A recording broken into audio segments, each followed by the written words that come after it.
All the honorable senators, the CS in charge of cooperatives and micro and small and medium enterprises is in the House. For purposes of responding to question number 007 by the Senator for Migori County, Senator Eddie Okech, and thereafter to respond to question number 042 by Senator Veronica Maina. Let me take this opportunity to welcome the CS to the Senate. Honorable CS, you only have 2 questions directed to you this morning. I will call upon the Senator, nominated Senator Beatrice Akinyi on behalf of Senator Eddie Okech to proceed and ask question number 007. You may proceed, Honorable Senator. Thank you, Honorable Speaker, and thank you once more for granting me the opportunity to read out the question by the Migori Senator as instructed by himself. I want to welcome the CS, the Cabinet Secretary, one Honorable Wycliffe Ambassador Oparanya, who was also my deputy party leader and a committed man at that. Honorable Speaker, this is a question number 007 by the Senator for Migori County, Senator Eddie Okech, to ask the Cabinet Secretary for Cooperatives and Micro, Small and Medium Enterprises Development. Question A is, could the Cabinet Secretary explain the failure by the former Kenya Cooperative Creameries, KCC, and now by the new Kenya Cooperative Creameries, new KCC, to pay terminal dues to former employees of KCC whose contracts were terminated in the year 1999? B, when can the affected former employees expect to receive their terminal dues? And lastly, Mr. Speaker, sir, could the Cabinet Secretary also indicate whether the former employees have received payment for the cooperative society shares they held as at the time of their exit from KCC, and if not, provide reasons for the same? I thank you, Honorable Speaker. Honorable CS, you may now proceed to respond. Thank you, Mr. Speaker. I beg to answer the question.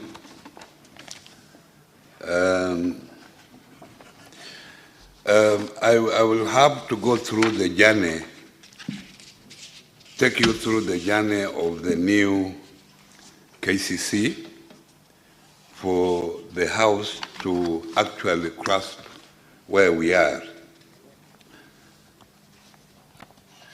Our response as a ministry, the origin of the Kenya Cooperatives Creameries Limited, KCC Limited, dates back to 22nd August 1925, when it was incorporated as a limited liability company.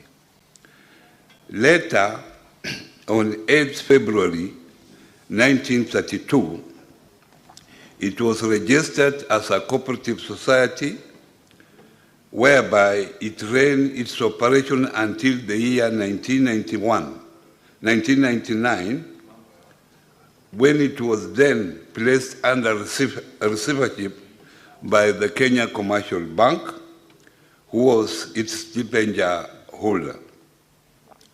In the year 2000, private individuals incorporated KCC 2000 Limited and acquired KCC business through bids invited by the receiver manager then, PricewaterhouseCoopers. KCC was liquidated.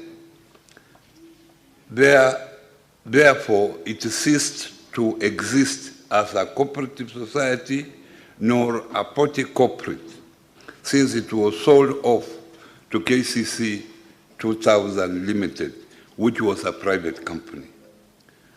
On 6 June 2003, following a cabinet approval, the government of the Republic of Kenya bought back all the assets that had been sold to the KCC 2000 Limited.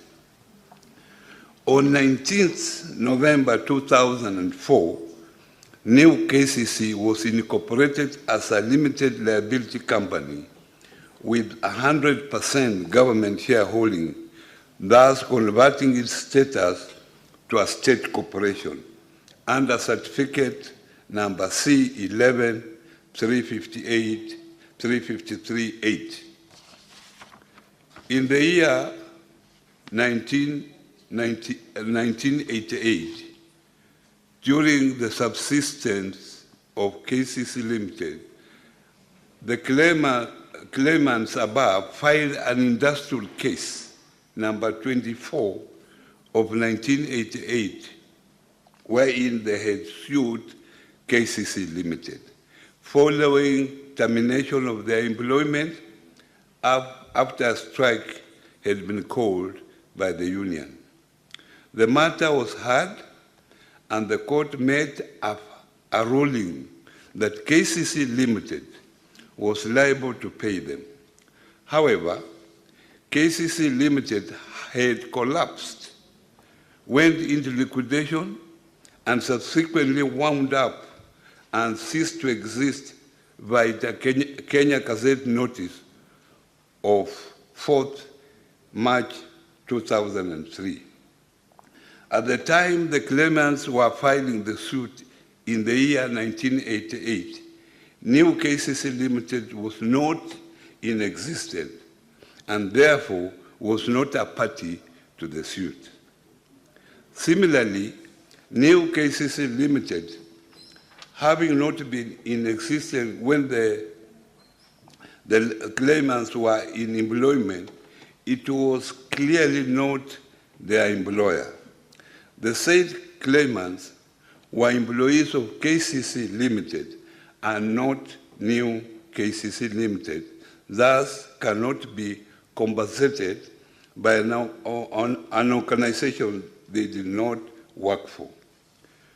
New KCC Limited and KCC Limited cannot be said to be one and the same in law. However, a vesting order that was subsequently issued on 15th November 2005 was vested free from all encumbrances.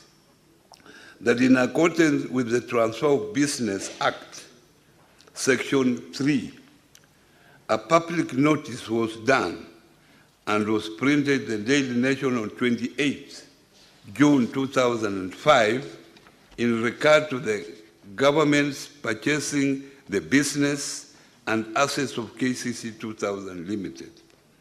The employees did not object the notice to claim their dues as is required by the law, and thus Section 8 of the same Act came into effect that a claimant cannot institute a claim in respect of any liability upon expiry of 6 months. In the year 2013, the claimants filed a suit, Nairobi number 1299, 2013, John Kiato, Barrow, and 108 others, versus New KCC Limited and the Attorney General, seeking to be paid a sum of 204,417,555.50 Kenya shillings at the High Court. The matter was heard and concluded, and the High Court made a ruling that New KCC Limited was liable to pay KCC Limited former employees' dues. Subsequently, New KCC Limited filed an appeal against the High Court decision at the Court of Appeal under Civil Appeal number 191 of 2018. A 3-judge bench on 10th July 2020, held that new KCC was not liable for the liability of KCC Limited, which included the terminal benefits and unpaid SACCO shares of the said claimants. However, notwithstanding the above, and absolving of the new KCC Limited from the said liabilities, in accordance with the law, the appellate judges implored upon the Attorney General's office verbatim, having said so, however, and legalities aside, we hold on to the hope that the Attorney General will find it in her to advise government to honor its word and pay the first respondents who have suffered long. In view of the above comment by the appellant judges, my ministry wrote to the Attorney General seeking an advisory on the same.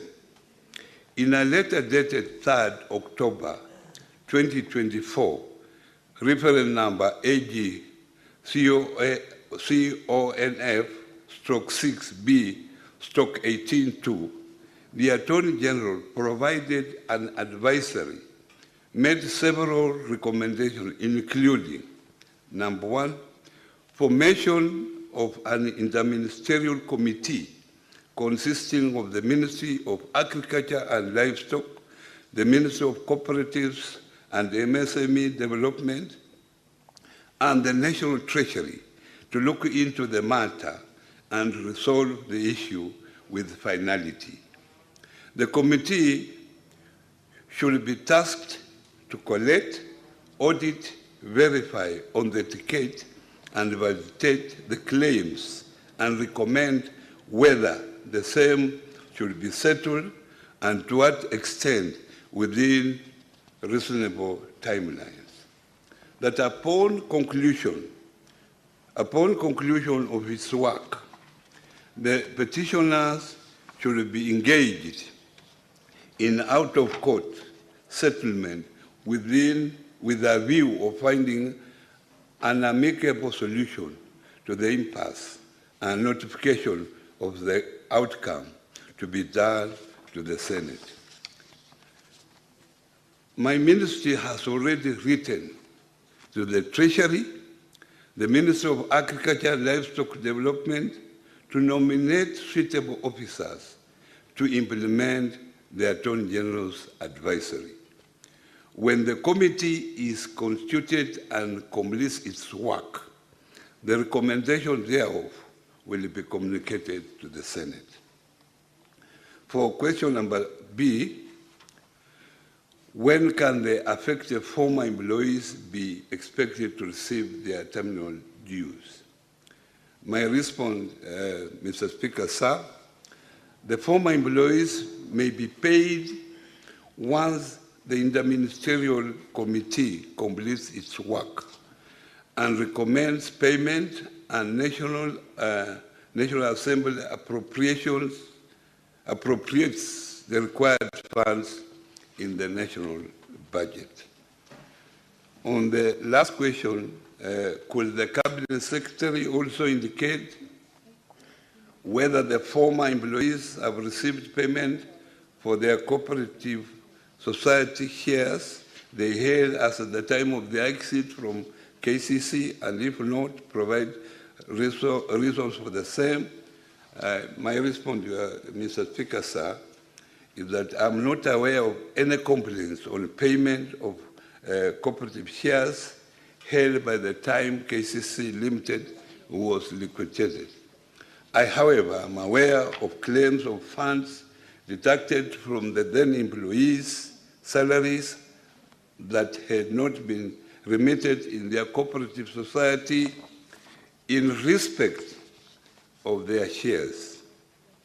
This amount is being considered together with other employment dues as explained in the above response. Thank you, Mr. Speaker. Honorable Betty Akinyi, you may now ask your 2 supplementary questions. Thank you, Mr. Speaker, sir. Once more, my 2 supplementary questions are, Honorable CS, do you have an inventory of these former employees? And if so, how many? You have seen, you've described them as have suffered for so long. And so do you know how many they are and what are the timelines of the finalities you talk about in terms of the ministerial committee work and the letter you've written to the Treasury? Do you have timelines for them? That is one question. And Honorable Speaker, the second question is, what is the state of the assets of the KCC Limited?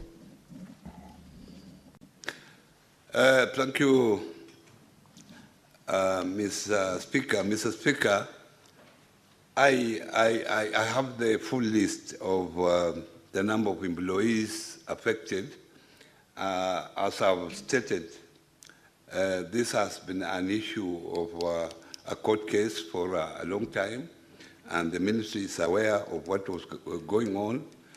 I've clearly stated that this matter is now at the interministerial level, and we are doing all we can. These are Kenyans who have suffered for a long time, and we feel, in fact, some of them have even passed on. These issues are being followed by their siblings, and we are committed to making sure that they get their dues as soon as we finalize our interministerial consultation, and as soon as proper appropriation is done by the National Assembly so that these people can be paid. In terms of assets of the KCC, as I've clearly mentioned, KCC was bought by the new KCC, and they took over all the assets, and the government then paid about 500 million Kenya shillings for that consideration of the assets, and now these assets are under the ownership of the new KCC.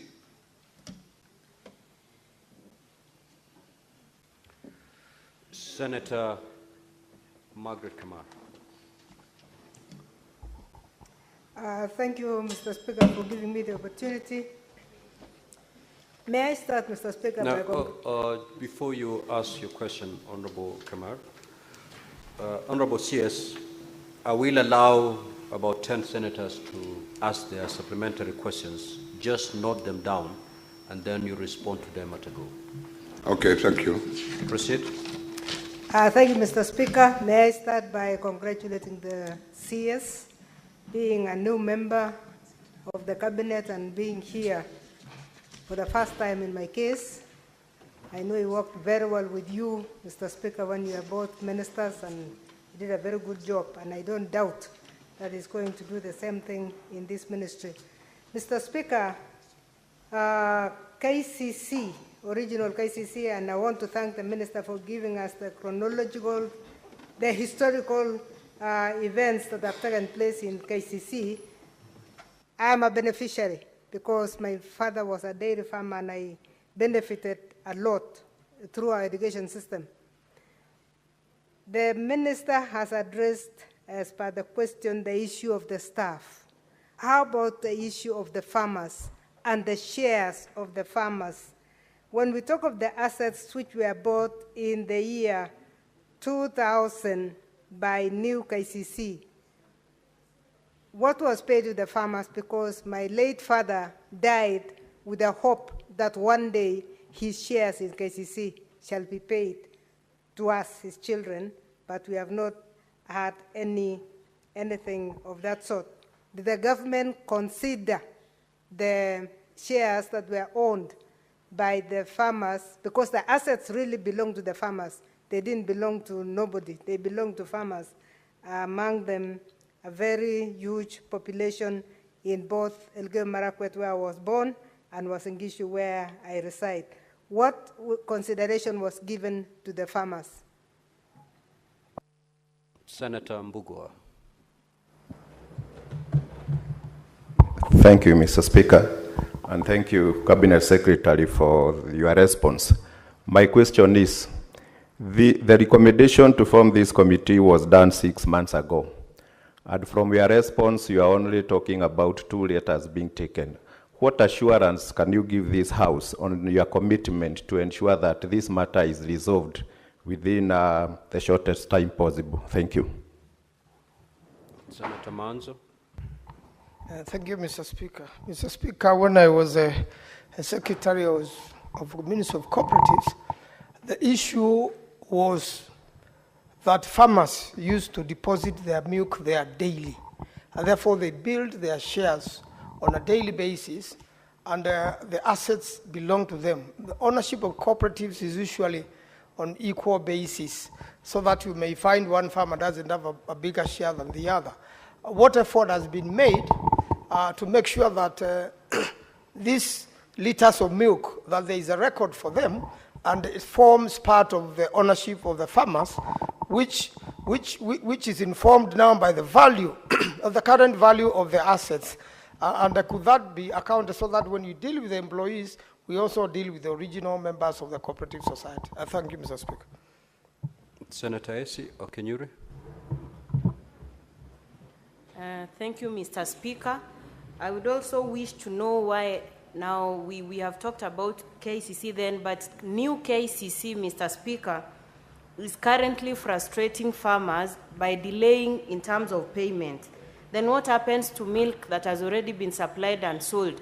At the same time, remember, we have powdered milk sneaking from neighboring countries and flooding our market, so it's actually compressing whatever we have here, and so many of those processors have dead stock. So what is the ministry doing to mitigate that, and at the same time for compensate farmers who've supplied milk and new KCC are sold but not paying them? Thank you. Senator Morango. Asante sana, Mstahiki Speaker. Swali langu linahusu Munda, kwa sababu unajua waziri, Swahili husema mnyonge mnyongeni na haki yake umpe. Nimeona umesema kwamba kuna mazungumzo inaendelea ili wale ambao hawakulipa pesa zao waweze kupata pesa zao. Lakini ukipiga hesabu ni takriban miaka 27 imeisha. Wengi washakufa, bado wanangojea pesa zao. Waziri, ningekuuliza kama ungekuwa wewe, ungekuwa na uwezo wa kungojea miaka karibu 30 pesa zinje, na hali uko na mambo ambao unafaa kutumia ile pesa kufanya. Kwa hivyo inawezekanaje utupe muda ambao unaona kama unakandilia inaweza kumaliziwa ili hao watu waweze kufaidika na pia waweze kupata nafuu, kwa sababu hiyo pesa yao imekaa kwa muda mrefu sana. Na ya mwisho waziri, ni kwamba unajua nchi inashikiliwa sana na wakulima. Vyama vingi vya ushirika ambavyo vimeanguka na vingi vinaenda na pesa wakulima, vimeenda kwa sababu ya uongozi mbaya katika vyama vya ushirika. Unafanyaje kuhakikisha kwamba jambo kama hili lilifanyika katika KCC haitarudiwa tena? Asante sana, Mr. Speaker. Senator Mandago. Thank you, Honorable Speaker. My supplementary question, Honorable Speaker, is in relation to what the Cabinet Secretary has said in terms of the assets.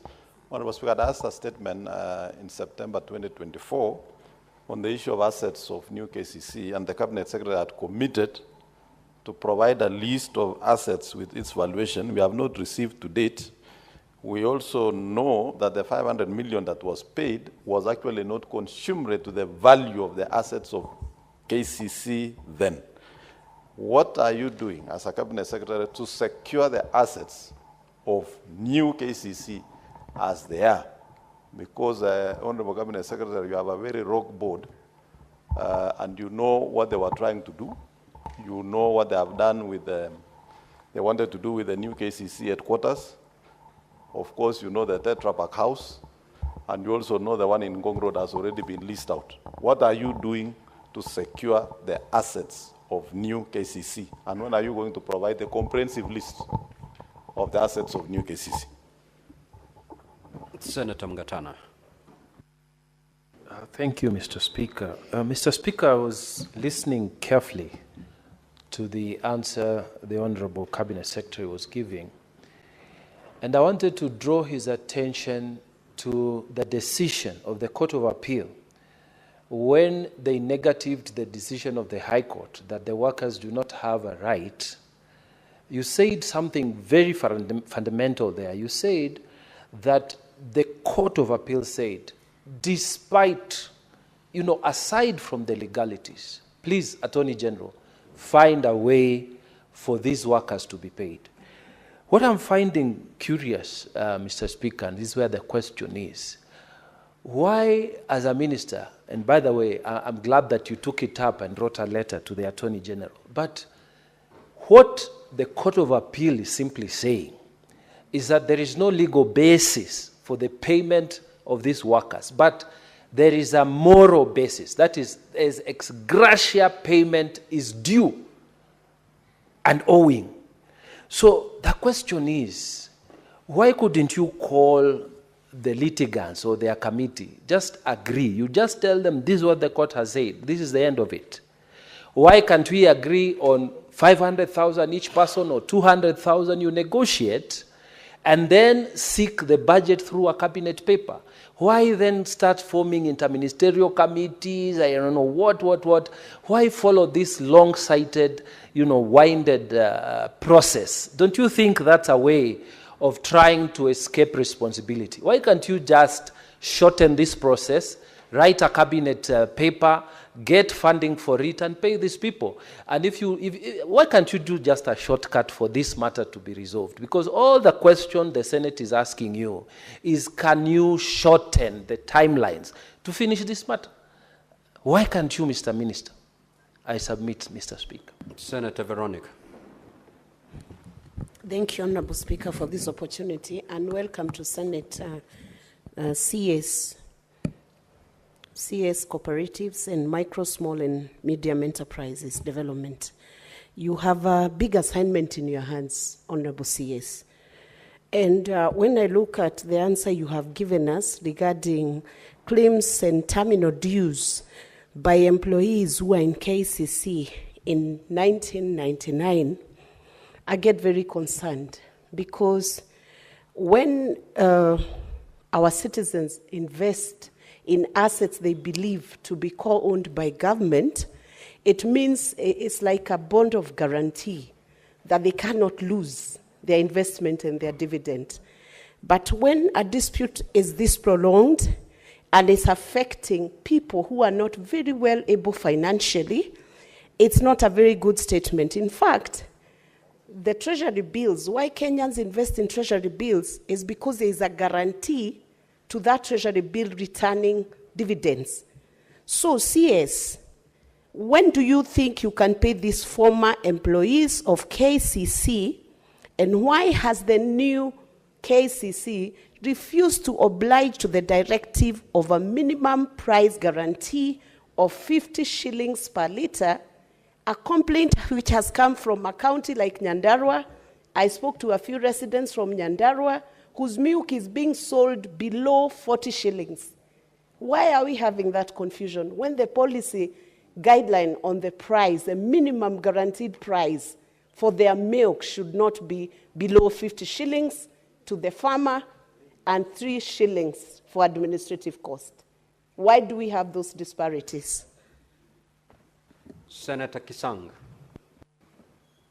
Thank you, Honorable Speaker. Honorable Speaker, my supplementary question, I listened to the answers by the CS, Honorable Speaker, and the answers are very diplomatic, because the CS said we may pay after the subcommittee, the cabinet subcommittee finishes its job and Parliament allocates the resources. What I expected the CS to say, Honorable Speaker, is as the CS in charge of cooperatives, he will allocate resources, he'll budget for 2025 26 and put in the budget. National Assembly appropriates what a proposal that you've already given. They don't initiate the proposal.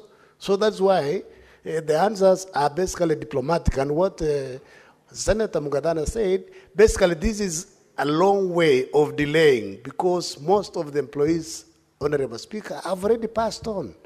Their children, their spouses, are the ones they've been waiting for the last 30 years, Honorable Speaker. And let's basically, as a country, we say, may these people then, instead of using the law to frustrate our people, can we then auction the property for new KCC? Because, you know, they are forming new companies to evade responsibility, Honorable Speaker. Thank you, Honorable Speaker. Senator Rober. Thank you, Mr. Speaker.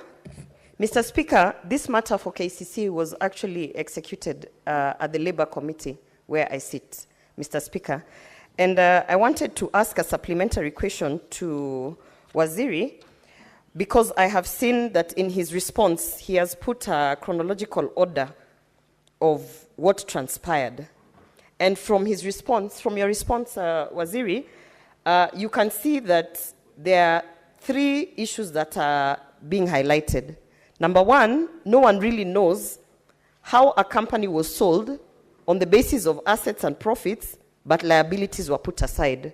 Because we have engaged with the workers in the Labour Committee, and they were repeatedly informed that they were not part of the agreement and nothing to do with them was going to be absorbed in the new KCC. Much later, when they went to court, which you have also listed here, you can see that there is a suit where the employees were actually told that they are owed their dues. So my supplementary question is, first of all, are you aware that there has been conflicting communication to these employees? First, that they are not part of any kind of sales agreement. The second one, they were told that some of them will be absorbed, and some of them had even alluded and presented some things in the Labour Committee that they had been extended some offer letters on work. So are you aware of that? And then suddenly they were dropped. The other question is it possible for Kenyans to see the documentation of the sale from KCC Limited to new KCC? Because then some of these questions would be answered, including the list of inventory of the assets, including what was going to happen to the employees of KCC. And finally, we, as the Labour Committee, we were very against the interministerial working group or committee, because there's nothing that they are going to discuss that has not been discussed and proposed by the Labour Committee. So are you aware that, in fact, the mandate of the interministerial committee has not been outlined and is not to the public? So why do we have an interministerial committee just to buy time and continue to frustrate these Kenyans? Thank you, Speaker. Honorable CS, you may now proceed to respond to those questions. Thank you, Mr. Speaker, and I thank the members for raising these very pertinent issues.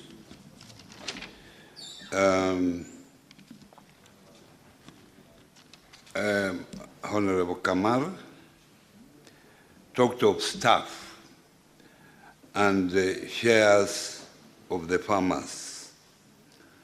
And I can say here, Honorable Speaker, that most of the staff of KCC that were suitable for employment were taken over by new KCC.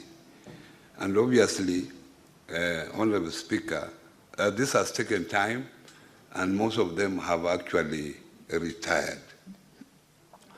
On the shares of the farmers of KCC, when the new company, new KCC, through the government, bought the shares of KCC, the government paid off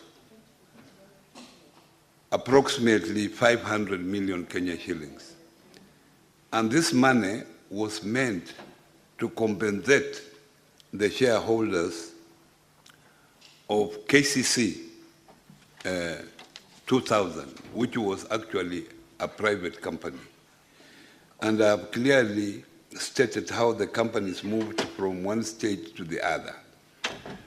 Of course, Mr. Speaker, I have had complaints from previous shareholders of the KCC even before it was bought by KCC 2000, complaining about their shares.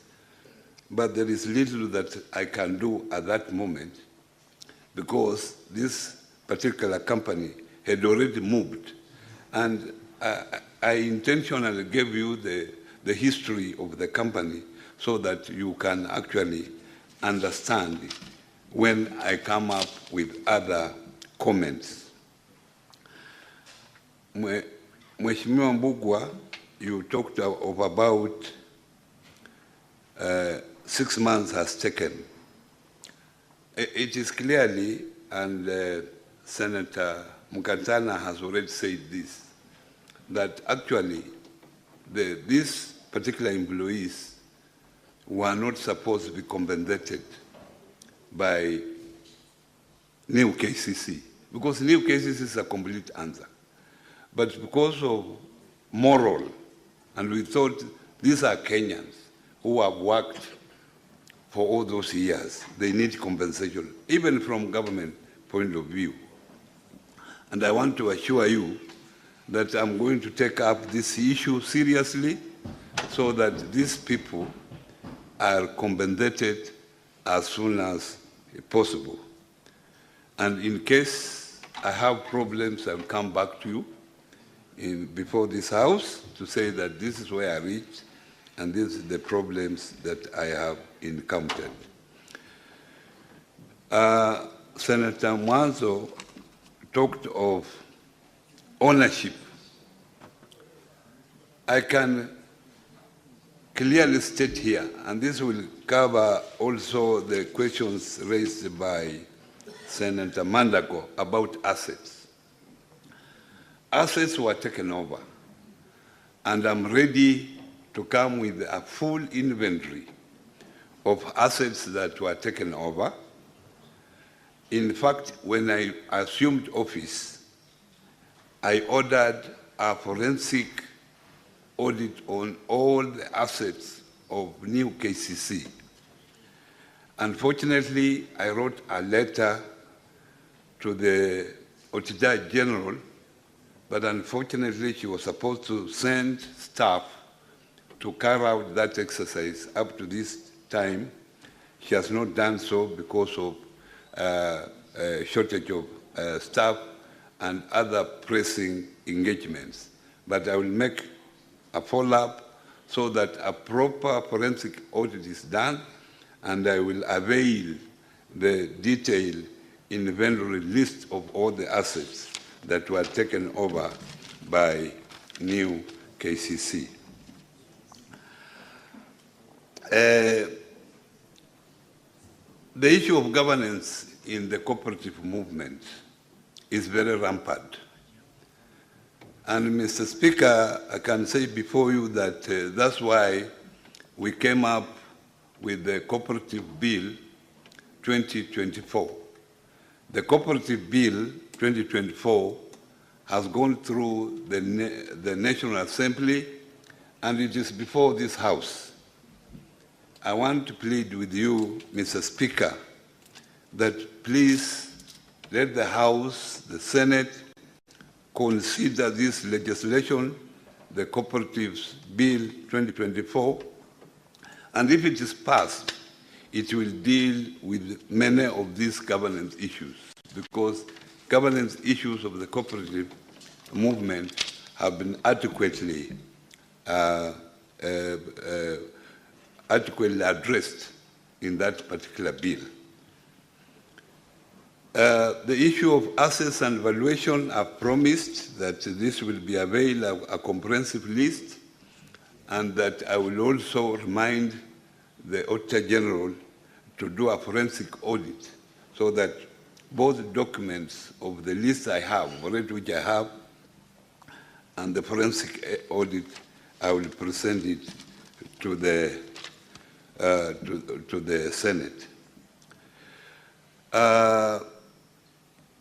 the issue of Mkatana, I'm with you, Senator Mkatana, about the moral responsibility of the government to make sure that these people are paid, and I'm going to take the responsibility of making sure that these people are paid as short as possible within the time frame.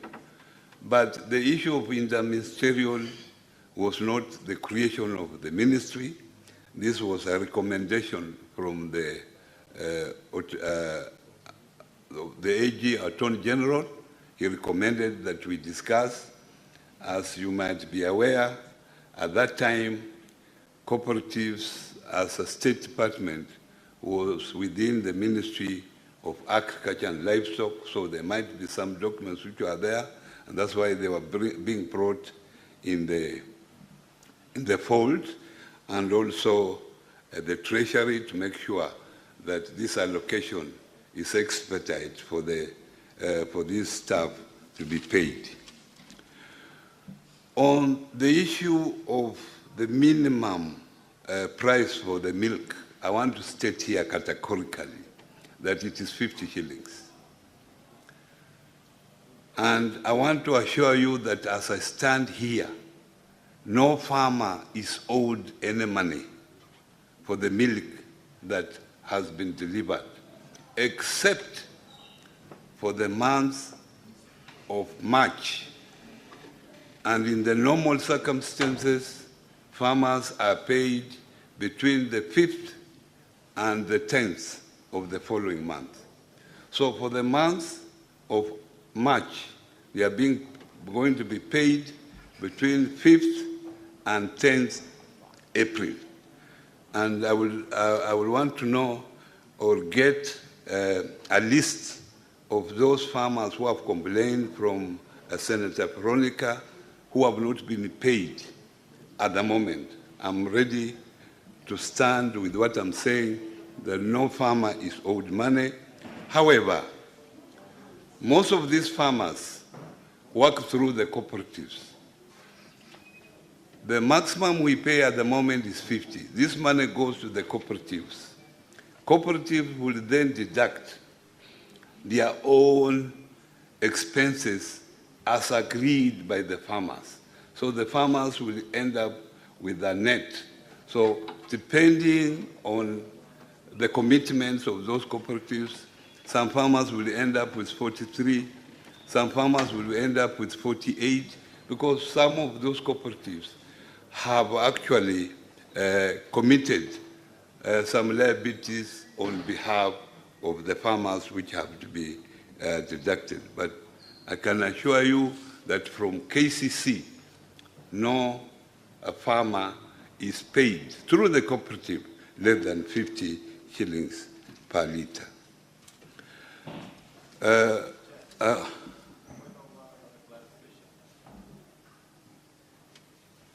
Let's proceed, Honorable Chairs. Senator Mandago, you may appoint the chair. I want, as I have stated, that I will take it as my personal responsibility to just answer the last question to make sure that these particular employees of the new of KCC 2000 have suffered for too long. We will make what is possible to make sure that they are paid as soon as possible. Thank you very much, Mr. Speaker. Honorable Senators, will now move to question number 042 by Senator Veronica Maina.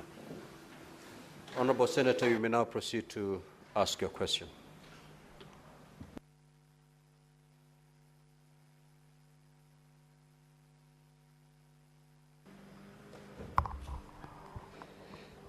Honorable CS, I have this question to pose to you.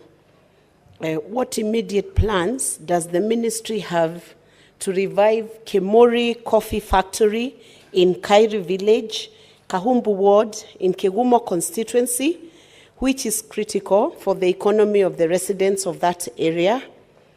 And question B, could the Cabinet Secretary state the specific, very specific timelines for the revival of this coffee factory and indicate the resources allocated by the ministry for that purpose, and C, what measures does the ministry have for long-term sustainability and economic viability of this factory? Thank you. Honorable CS, you may now proceed to respond.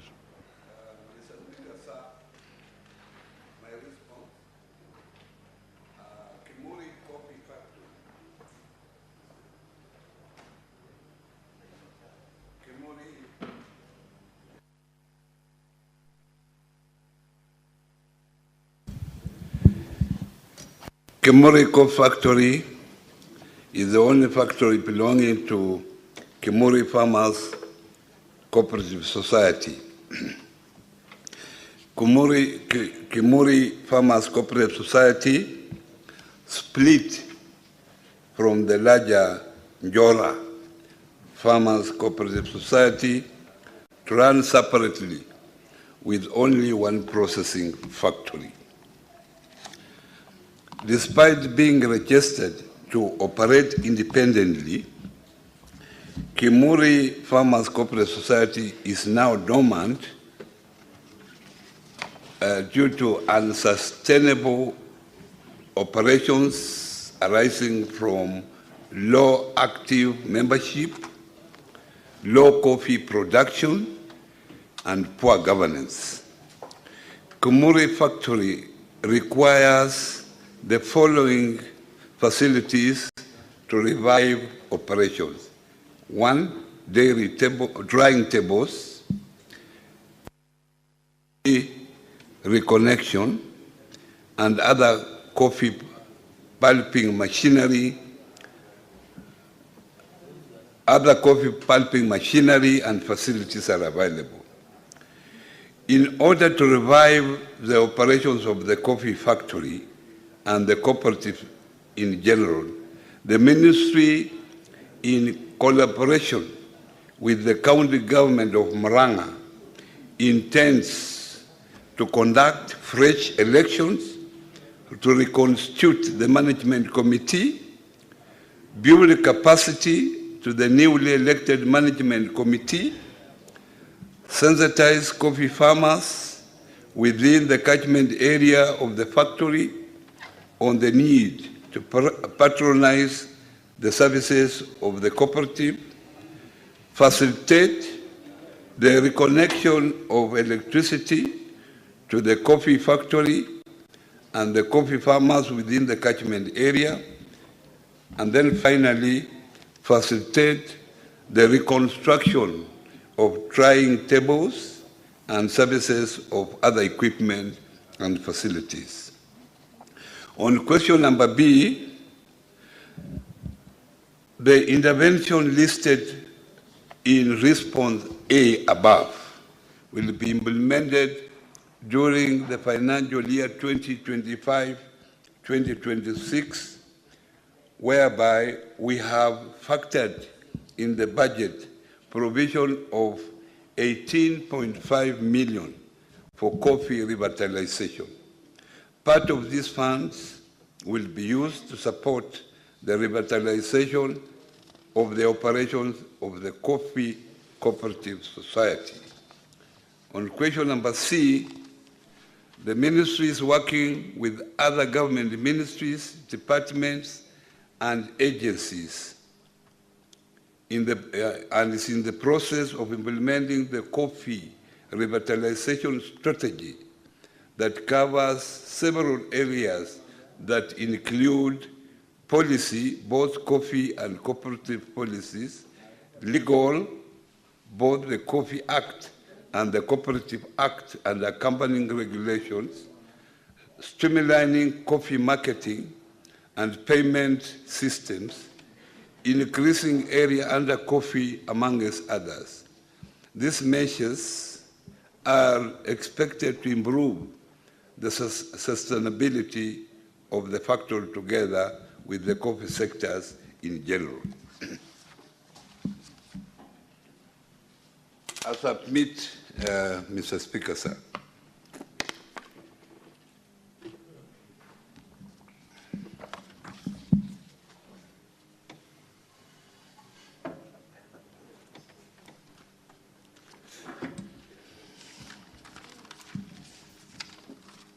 You may now proceed to ask your two supplementary questions.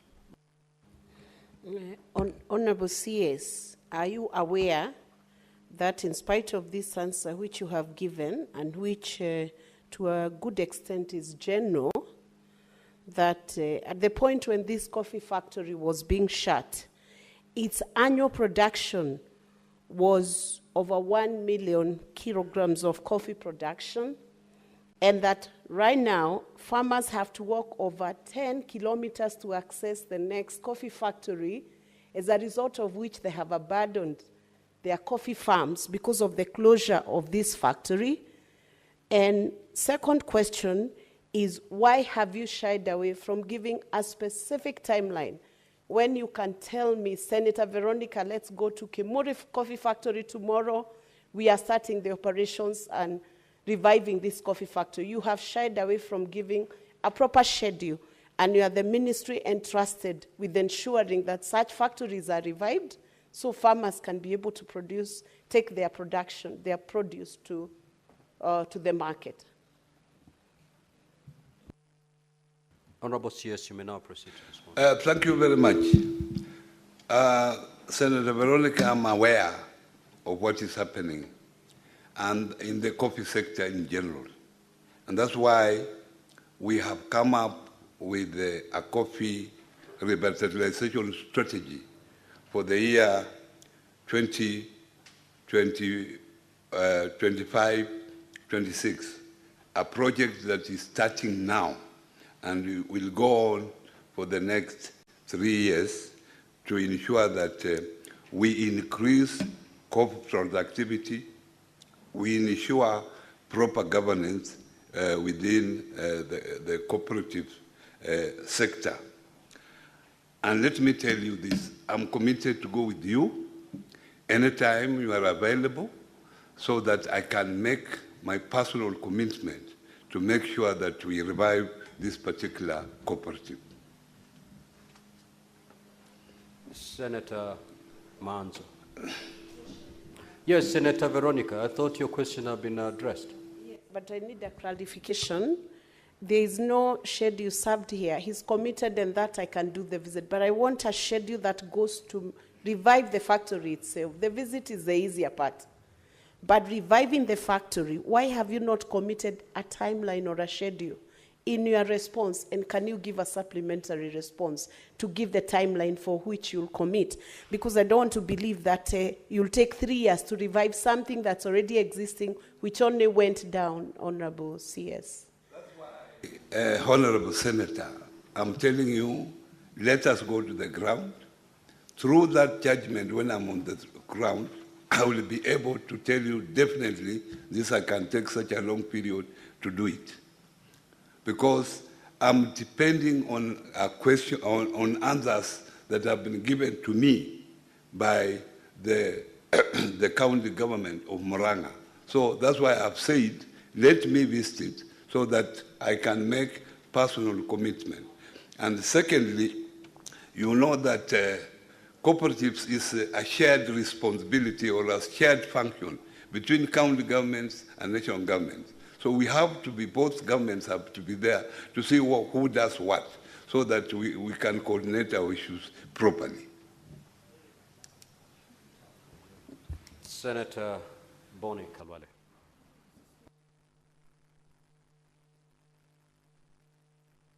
Senator Boni, then Senator Manzo.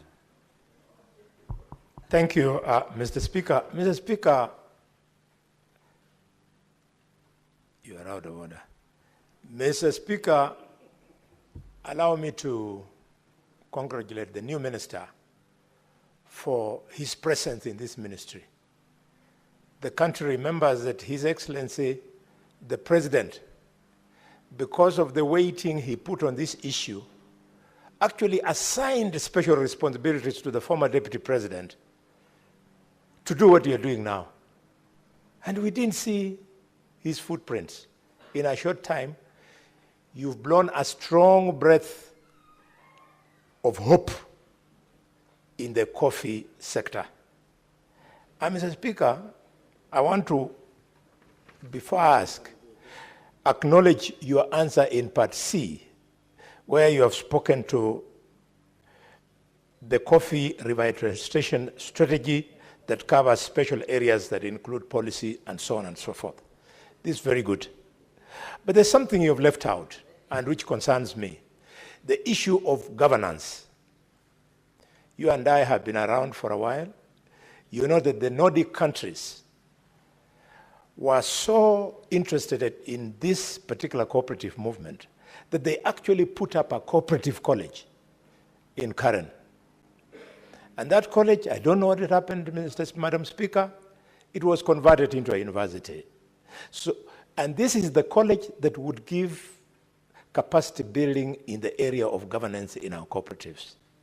So given that the university has taken over the college, what are you planning to do to ensure that these skills of governance are then given to these people from a centralized place, recognized like the former cooperative college, the Robertson Nordic? And finally, Madam Speaker, with your permission, the blueprint which you have attempted to give in C gives a lot of hope to all farmers across the country, including our own home, you and I, Kakamega.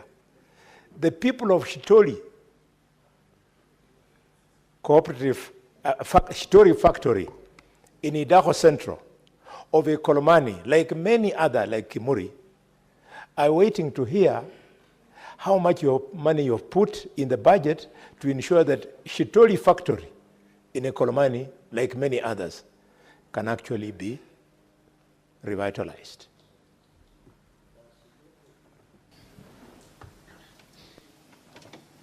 Senator Manzo. Yes, Madam Speaker, you know the minister is on his feet, but I will be as brief as possible. First, I want to congratulate the CS for coming up with the new cooperatives law, because this is going to deal with the governance in individual cooperatives like Kimori. But bearing in mind that the budget to Ministry of Cooperative has remained tiny over the years, and also bearing in mind that the counties whereby they're dealing with the cooperatives as a devolution strategy is also underfunded. What are you going to do about ancient situations like Kimori? Do you have some other sources of funding, you know, like international funding, interested people in the cooperative movement worldwide who really want to support Kenyan cooperative movement so that you have funds to revive a cooperative like Kimori? I thank you, Madam Speaker. Senator Murango, Honorable CS, you could even take your seat because we'll take the questions and then you respond to them together. Asante sana Mstahiki Speaker. Mstahiki Speaker, kwanza ni kushukuru kwa swali ambayo umeuliza kuhusu vyama vya ushirika ambazo vingi vimefilisika. Jambo la kwanza, sababu kubwa inakuanga ni uongozi mbaya katika vyama vya ushirika na wale wanaoongoza katika vyama vile ambao wanachaguliwa kule mashinani. Na waziri, unajua lazima tukianza kutatua tatizo tuweke msingi ya kwamba jambo hilo halijatokea. Kulikuwa na sababu kubwa ambayo ilifanya Kimori kufilisika, ambalo inafaa iangaliwe kwa kina kwanza. Ilifilisika kwa nini? Kwa sababu tunapojaribu kuongeza kuzalisha kahawa na wakulima bado wanaenda kilomita 10 kwenda kupeleka kahawa yako katika mitambo ya kusagia na vyama vya ushirika, wengi wataenda kulima vitu vingine ambavyo havingekuwa vya maana sana kushinda kahawa. Mstahiki Speaker, na kitu ambayo ningeambia waziri ni kwamba na chanzo kubwa sana vyama kufilisika, kuna mambo mengine inatokana na maafisa ambao wako katika wizara yako, wale maafisa wa vyama vya ushirika. Nasema hivyo kwa nini? Juzi mwaka uliopita katika Kirinyaga, Kibiregu Cooperative Society, Mutira Cooperative Society kutoka Kirinyaga, karibu zifilisike kwa sababu ya mikopo iliyochukuliwa ambayo ilikuja ikakumbaliwa na maafisa kutoka wizara yako. Wakakopa pesa na wakukopa kwa bank, walikopa kwa watu binafsi, halafu wakakata wakulima. Kwa hivyo ni jambo moja linalofaa kushughulikiwa. Mstahiki Speaker, nikimalizia, pia kama tunataka wakulima wa kahawa wawe na pesa mfukoni, kunaomba mpaka tuangalie. Katika gazeti la serikali juzi, kulikuwa na toleo ambalo lilikuwa limetolewa na waziri Mbadi ambao lilikuwa linasema kwamba sasa wakulima wanafaa watakuwa wanatozwa 0.3 pesa ambayo itaenda kwa shirika taasisi ya CMA ambayo iko katika wizara hiyo ya hazina, 0.3 ambayo itaenda kama malipo ambayo italipa ile malipo ya moja kwa moja inaitwa DSS, na 0.2 ambazo zilikuwa zinafaa iende katika soko, katika Nairobi Coffee Exchange.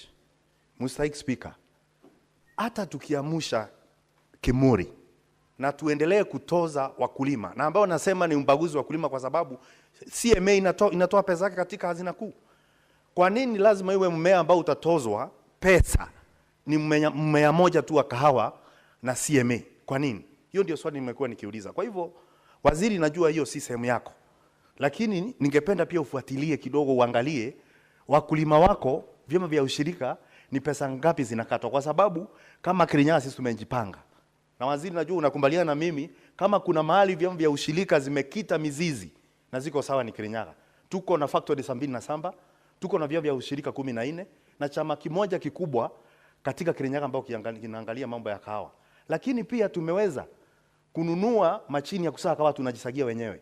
Na sasa tunajiuzia wenyewe. Lakini hapo tumepatikana hapo na CS Bandi, bado wanataka kukula kutoka kwa kikapu chetu. Angalia hiyo waziri. Senator Chararike. Thank you, Madam Speaker. From the onset, before I just support your statement, is I want to congratulate my friend, Governor Oparanya, the new CS, for the good job he's doing in the coffee and other subsector. Madam Speaker, just to follow up on your question, just like Kimori, in Nandi, and there is a perception in this country, and sorry for saying this, Madam Speaker, that coffee is only grown in Mount Kenya or Murima, but coffee is grown across the country, including Nandi, Bungoma, among other areas.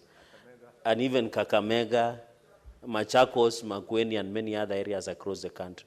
Madam Speaker, in line with the Coffee Cherry Fund under the Coffee Bill, what are the strategies alongside Kimori Factory that, Madam Speaker, you have raised to support coffee cooperative farms, cooperative societies? For example, in Nandi Hills, especially in Tindre sub-county, we have, just to name a few, cooperative societies like Kipsiele, Cooperative Society, Kapunyeria, Madam Speaker, Kapkulumben Cooperative Society, Kabrer Cooperative Society. We also have Sarwat and Kapsawas Cooperative Society in Aldai sub-county and across the entire of Nandi. What are the strategies along Kimori Coffee Factory in Kairi village as the CS put in place to spur and ensure these coffee cooperative societies across the country are no longer going under or are being declared insolvent, and therefore they are able to support the growth and the flourishing of coffee growth and coffee business across, even in Kericho, where like for Tenan, in Kericho, where we have many cooperative societies. For Tenan, I don't know why my teacher is excited today, Professor Tomo Jenda, and he just walked in. Madam Speaker, and therefore, what are the strategies, including, Kericho is my neighboring, like for Tenan area, Kipkelion area, farmers also grow a lot of cooperative coffee, even in Bungoma, in Kakamega. What are the strategies? What is the silver bullet?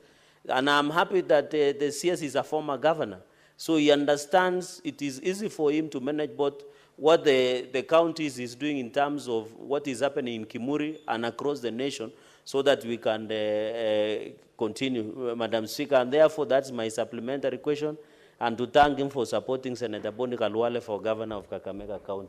Thank you, Madam Speaker. Thank you. Thank you, Senator Charadi.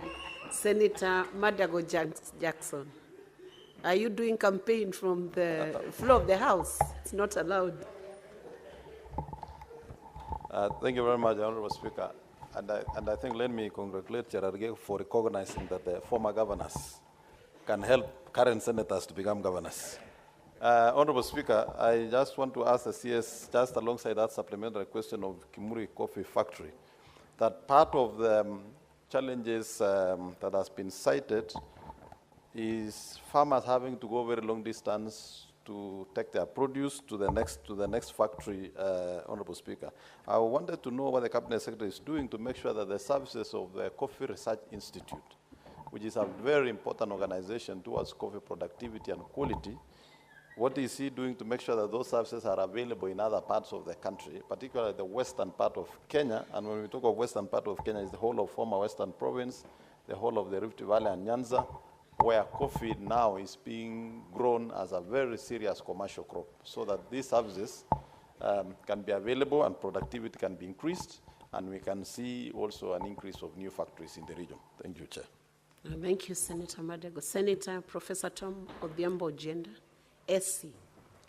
Thank you, Madam Speaker. Madam Speaker, my supplementary question addressed to the CS cooperatives is specific to some of the questions that have been sought on the measures that the ministry is doing, not only to enhance the functions of cooperatives in the Nyanza region, but particularly the efforts that your ministry is making to also encourage coffee growing in areas such as Nyakach, Muhoroni, which is part of the zone that extends from Fort Tenan down to the areas where we know that coffee grows, and whether you have put any funds into that effort. CS, thank you.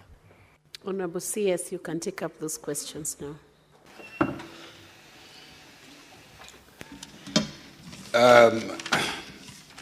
Madam Speaker, I want to thank members for those questions.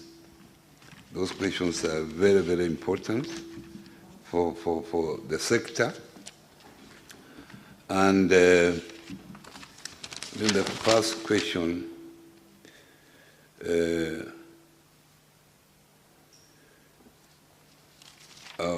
by Bonnie Hadwali on governance. Madam Speaker, honourable members, the issue of governance, I think I've really expanded on it. One is that there is already the cooperative bill before you, before this Senate. This cooperative bill has already been passed by the National Assembly. As soon as you deal with this, you will have sorted 70% of the problems that we have in governance. So if you can take it in view of your concerns, then it will help us as a country move forward. The issue of the Cooperative College, Cooperative University of Kenya still has a mandate within its objective to support the cooperative sector, because it is a child, it came out of, it is born out of the cooperative movement. So one of its major objectives is to build capacity within the cooperative movement, even to be the center of keeping all data on cooperative movement. So if you wanted anything to do with the cooperatives, you go to the university, college of university, cooperative university, and you'll get all the documentation you want on the cooperative movement in Kenya. It is still doing that particular service, although it's not prominent. When I came in, I've engaged the management of the cooperative university, and I've told them now to come out and make sure that on the issue of governance, since we have mwongozo for parastatals, we must also have mwongozo for cooperatives, because now cooperative movement has become big with over 30,000 cooperative societies in the country. As mentioned, Madam Speaker, we have come up with a revitalization strategy to revive coffee cooperatives, at the same time revive the growing of coffee. And you remember when the president was addressing the last, when addressing the parliament last time, he committed himself to making sure that by 2028, 2029, the production of coffee will have increased from the current 51,000 metric tons to 150,000 metric tons. As a ministry, we have taken the responsibility of making sure that this presidential promise is achieved. And that's why we came up with the revitalization strategy, and the president at the moment has committed to provide 500 million Kenya shillings between now and June of this year to start that exercise. Through that, cooperatives like Shitoli that you have mentioned, Honorable Khalwale, will benefit from those particular funds. And I have already talked to few members of parliament, including Boni Khalwale, about the importance of embracing coffee farming in this country, because at the moment, Madam Speaker, we are now, coffee is fetching the highest prices since the last 10 years. It is now fetching, farmers used to get 50 shillings per kilo of cherry, per kilo of cherry. Now the average is about 114 at the moment. It has never happened. Yeah? Because there is a big shortage of coffee. Countries like China have now embraced consumption of coffee. So Kenyans should take this particular opportunity and make sure that we grow coffee. However, as mentioned by Senator Mwanzo, is that as a ministry, we have not managed to get proper budget. We have presented a budget of about 4 billion Kenya shillings in order to make sure that production. Senator Morango, what's your point of clarification? Asante Mstahiki Speaker. Waziri, sijui kama unajua kwamba katika Bungoma, Cheskaki na Cheptais mwaka huu wamepata shilingi 21 tu kwa kilo ya kahawa. Kwa sababu nimesikia ukisema kwamba wakulima sasa wanapata kuanzia shilingi 100 kwenda juu. Hawa katika Bungoma kahawa yao kilo moja imetoka shilingi 21 tu, waziri. Kwa hivyo hapo si kweli. Kuna wakulima bado hawajaweza kunufaika na jitihada ambazo mnafanya kama serikali ama ukiwa waziri kupata pesa nzuri katika kahawa. Madam Speaker, I've yet to get the evidence of what the senator is saying, because my statistics are from the Nairobi Coffee Exchange.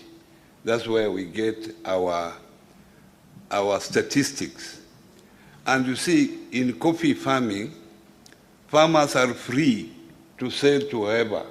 They are not compelled to come to Nairobi Coffee Exchange. There is a parallel marketing. You can sell yourself. But there are, of course, middlemen who go to farmers, and sometimes farmers need money quickly. They buy cheaply and transport the same coffee to come and sell at the Nairobi Coffee Exchange to make a kill. So I will advise the senator that the farmers should avoid selling coffee to the middlemen. There are proper structures. There is a mill in... Senator Boni Khalwale, are you sure you want to have a point of order, because he's not a senator submitting from the floor of the House? What is your clarification? Madam Speaker, this is very important. In Kirinyaga, farmers were paid as high as 151 shillings per kilo. In Mount Elgon and most parts of Western, it was between 20 and 30 shillings. Could the minister clarify, why is this differential? Why should farmers doing the same good job be paid 21 shillings in Western, and in Kirinyaga, they're paid 151 shillings? Senator Boni. I was pursuing Standing Order number 105. That's why I was struggling on accuracy of what is being stated. But you have shown me, and the minister has heard me. We are concerned because we have now, Minister, we've gone full throttle. We're telling farmers to plant. But 21 shillings against 151? Senator Boni, he was in the middle of answering that same question from Senator Murango. Yeah. So maybe you allow him to finish the response he's giving. Madam Speaker, I've yet to get that statistic said by Senator Halwale. I'm yet to get that statistics. Yeah? Me, I can prove my own statistics. There is no differential.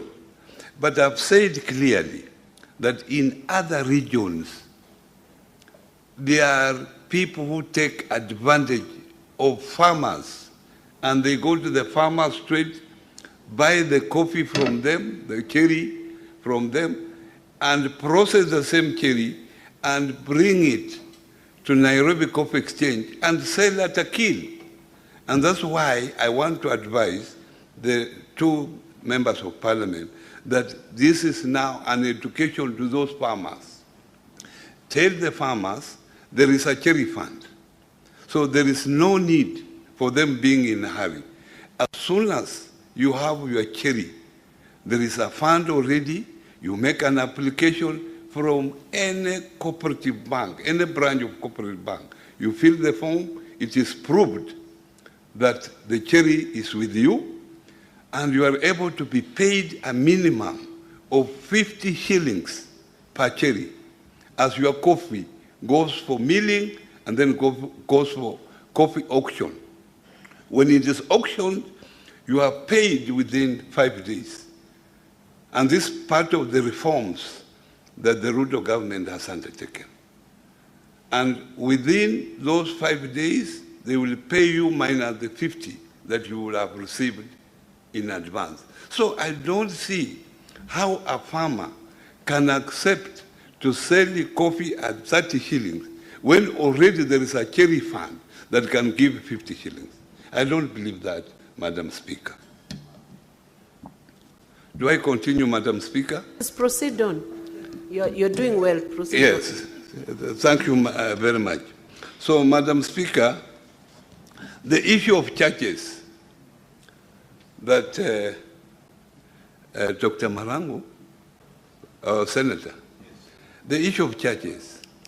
You know, coffee, 75% of coffee farmers are smallholders. It's only 25% that are estate, the big boys. A small farmer with half acre, 1 acre, cannot manage to have his or her cherry processed and taken to Nairobi for auction at the Nairobi Coffee Exchange. And that's why there is a cooperative movement. So you will find that these small farmers are within a small cooperative movement, so that the cooperative movement is able to provide these services to the small farmer. And the cooperative movement is not doing this service for free, because it's a movement, it is an establishment, it has staff, it has machinery. So those services should be paid for. Through the reforms, the government has said that the minimum that the coffee farmer can be paid is 85% of the selling price. The 15% will go to other service provider. Because a small coffee farmer cannot transport coffee from Bungoma, mill it, and then take it to Nairobi Coffee Exchange. So those providing other services, we are now limiting it, which has not happened before. It is now being limited through that legislation, although some people have gone to court to stop that. But that is the best way. That's how coffee farmers will benefit to the maximum. So those services paid pay, and it's 0 point something. It's not even 1%. It's not even, we have even now reduced payment to brokers. The CMA, we have reduced. We have slightly increased payment to the Nairobi Coffee Exchange because of the services they provide. Now, Senator Nandi, I want to congratulate Nandi. Nandi and Kericho now have come up, they have become among the top 10 highest producer of coffee in this country. And most of the farmers are moving from tea, because those areas have been known for tea, because there are more money in coffee. And let me state here categorically that coffee is grown in 33 counties. And the coffee can grow anywhere. Leave this belief that coffee can only grow in a particular area. And we want to promote coffee to be grown in the entire country. And this is now our mission, that coffee should be grown, but because this is the only crop at the moment, I feel that can change the economy of this country. And that's why we have reforms. And Madam Speaker, give me a chance next time I come and tell the honorable members here the reforms that this government has undertaken within the coffee sector that will make more people grow coffee. Thank you very much. We have one more question from Senator Crystal Kegeni Asige. Thank you very much, Speaker. I think that I might have pressed the button erroneously, but I do wish to extend my welcome to the Honourable Minister. I think this is the first time that we've met here in Parliament, and I congratulate him as well on the work that him and his ministry are doing. I thank you. Thank you, Senator Asige. Honourable CS, thank you for the answers you have offered for the questions that have been posed by the senators. Is there a clarification? Senator Madago. Yes, Honourable Chair. I didn't hear the CS respond on the issue of Coffee Research Institute. Yes, CS, you can take that. I remember very well, but I thought he has been a colleague of mine. We have been friends. I thought we could meet outside there, and then I expand on that particular issue. But since he needs an answer, Coffee Research Institute is under the Ministry of Agriculture and Livestock, but in terms of collective responsibility, I will attempt to answer that particular question, because we are getting coffee seedlings from Coffee Research Institute. In fact, through the coffee revitalization strategy, we have engaged Coffee Research Institute. And what was happening, you remember when AFA was introduced in 2012, farming became an issue. And that's why you can see every sector within agriculture, sugarcane, they are now coming with their own legislation. Coffee, where we were back before 2012, coffee, they are also coming with their own legislation. And now this will stimulate Coffee Research Institute. Coffee Research Institute, since 2012, has actually been underfunded.